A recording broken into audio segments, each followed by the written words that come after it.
I know this is a challenging time for your city. It's very challenging. However, I'm very proud of our police department and our prosecutor for coming to the right outcome, and our police department handling everything with great professionalism. Of course, it wasn't our officer involved in the shooting, but our police department, of course, were monitoring the protest last night to make sure nothing got out of hand, and of course it didn't. Joseph Dieters, the DA, called this a senseless and asinine shooting. We've all had a chance to look at this video, and it is troubling today. I wonder what your reaction is. Well, it is troubling, and I had a chance to meet with the family, the Bose family, yesterday morning. It was very sad. We cried together. It's a time, of tragedy, obviously, and I think, given police community relations around the country, it was important that the justice system work. And Joe Dieters, I think, followed the facts. He followed the video and came out with the right charges. And I know that made a big difference to the family and to the civil rights community generally. One of the things that's troubling to a lot of people is that the police report appeared to differ from what ultimately the video revealed. The police report said that the officer, Ray Tinsing, was dragged in the car. And we certainly don't see that on this video. So we talk about troubling. How troubling is it to you that there appears to be, some kind of intentional effort by the police who did this report to alter what actually happened? Well, if that's true, it's obviously very disturbing. And again, this was the campus police, not the Cincinnati police.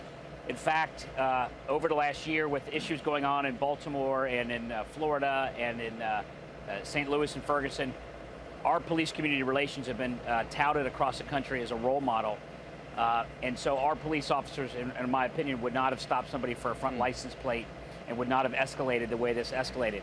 But our police department, and I've called for reform of the university police department, so is the civil rights community, and clearly reform and practices are in high order. Is it time to reconsider whether to allow the university police department to have jurisdiction over that specific area? Do you need your own cops working the beat there?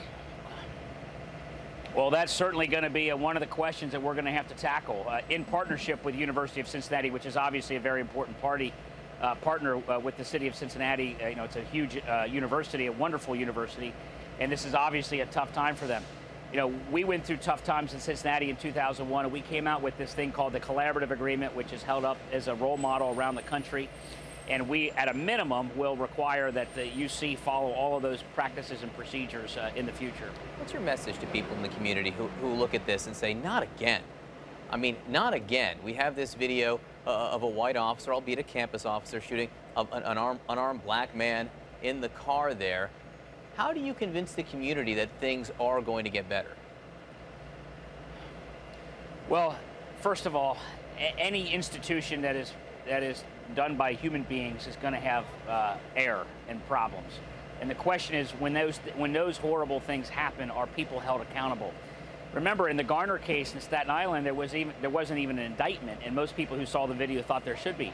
In our community, not only were the police community relationship strong, so that the police and the civil rights community yesterday were all urging peaceful protest, but our prosecutor brought the right charges. And so I think Cincinnati, a horrible thing happened here, but I think we can actually be held up as this is the way it's supposed to work.